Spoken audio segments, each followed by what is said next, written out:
Hi friends, ಎಲ್ಲರೂ ಹೇಗಿದ್ದೀರಾ? Welcome to Kavya Anil YouTube channel.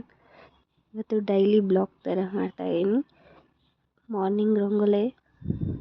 ಈ ರಂಗೋಲೆ 9 to 5 ಡಾಟ್ ರಂಗೋಲೆ ಹೇಗೆ ಬಿಡಿಸೋದಂತ ನೋಡೋಣ ಬನ್ನಿ. ಎಡ್ಜಿಗೆ ಕರ್ವ್ ಹಾಕ್ಕೊಂಡು ರೌಂಡಿಗೆ ಬಿಡಿಸ್ಕೊಳ್ಳೋಣ. ಇದು ಒಂದು ದೊಡ್ಡ ಸ್ಟಾರ್ ಬರುತ್ತೆ, ಒಂದು ಚಿಕ್ಕ ಸ್ಟಾರ್ ಬರುತ್ತೆ. ಈ ರೀತಿ ಬಿಡಿಸ್ತಾ ಇದ್ದೀವಿ ನೋಡಿ. ಇದು ಸಿಂಪಲ್ ರಂಗೋಲೆ, ಈಸಿಯಾಗಿ ಬಿಡಿಸ್ಬೋದು. ಬೆಳಗ್ಗೆ ಎದ್ದು ಮನೆ ಮುಂದೆ ರಂಗೋಲೆ ಬಿಟ್ಟರೆ ನೋಡೋಕ್ಕೆ ಚೆಂದ. ಅದಕ್ಕೆ ಇವತ್ತು ಈ ರೀತಿ ರಂಗೋಲೆ ಬಿಡಿಸ್ತಾ ಇದ್ದೀನಿ. ನೋಡಿ ರಂಗೋಲೆ ಹೇಗೆ ಬಂದಿದೆ ಅಂತ. ಇದಕ್ಕೆ ಕೆಮ್ಮಣ್ಣಲ್ಲಿ ಡೆಕೋರೇಷನ್ ಮಾಡಿದ್ದೀನಿ.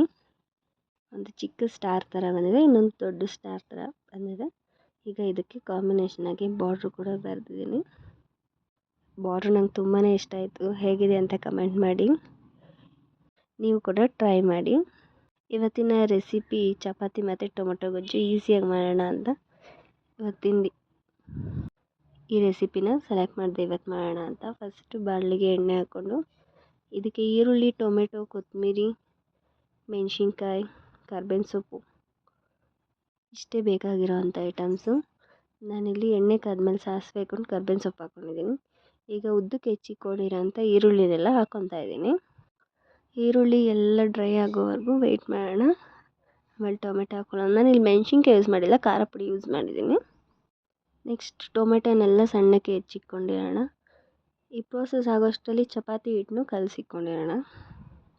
ಆವಾಗ ಗೋಧಿ ಹಿಟ್ಟು ನೆಂದಿರುತ್ತೆ, ಸಾಫ್ಟ್ ಆಗುತ್ತೆ, ಅವಾಗ ಚಪಾತಿನೂ ಸಾಫ್ಟಾಗಿ ಬರುತ್ತೆ. ಈಗ ಈರುಳ್ಳಿ ಎಲ್ಲ ಬೆಂದಿದೆ. ಇದಕ್ಕೆ ಹೆಚ್ಚಿಟ್ಕೊಂಡಿರೋಂಥ 5ರಿಂದ 6 ಟೊಮೆಟೊನ ಹಾಕ್ಕೊತಾ ಇದ್ದೀನಿ.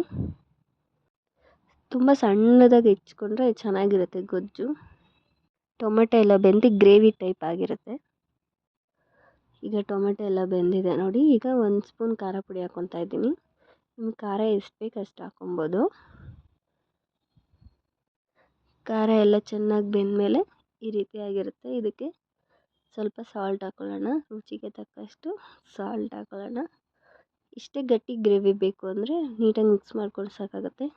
ನಾನು ಸ್ವಲ್ಪ ಜಾಸ್ತಿ ಬೇಕು ಅಂತ ಒಂದು ಸ್ವಲ್ಪ ನೀರು ಹಾಕ್ಕೊತಾ ಇದ್ದೀನಿ. 1 ಲೋಟ ನೀರು ಹಾಕ್ಕೊಂಡು ಹೆಚ್ಚಿಟ್ಕೊಂಡಿರೋಂಥ ಕೊತ್ತಂಬರಿ ಹಾಕ್ಕೊಂಡು ನೀಟಾಗಿ ಫ್ರೈ ಮಾಡ್ಕೊಂಡು ಬೇಯಿಸ್ಕೊಂಡ್ರೆ ಟೊಮೊಟೊ ಗೊಜ್ಜು ರೆಡಿ ಆಗುತ್ತೆ. ಚಪಾತಿ ಕಾಂಬಿನೇಷನ್ ತುಂಬಾ ಚೆನ್ನಾಗಿರುತ್ತೆ.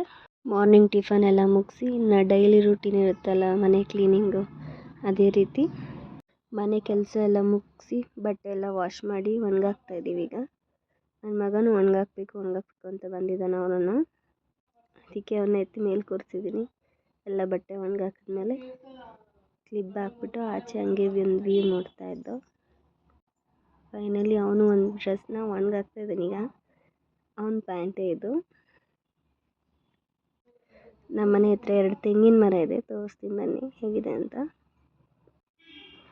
ನಮ್ಮ ಮನೆ ಆಪೋಸಿಟ್ಟೇ ದೇವಸ್ಥಾನ ಇದೆ, ಅದನ್ನು ಕೂಡ ನೋಡೋಣ ಬನ್ನಿ. ಆಂಜನೇಯ ಸ್ವಾಮಿ ದೇವಸ್ಥಾನ ತುಂಬಾ ಚೆನ್ನಾಗಿದೆ ದೇವಸ್ಥಾನ. ಅದು ಒಂದು ವಿಡಿಯೋ ಮಾಡಿ ಇವಾಗ ಹಾಕ್ತೀನಿ, ನಾನು ತೋರಿಸ್ತೀನಿ ನಿಮಗೆಲ್ಲ. Thank you for watching. Share ಮಾಡಿ, ಲೈಕ್ ಮಾಡಿ, ಸಬ್ಸ್ಕ್ರೈಬ್ ಮಾಡಿ.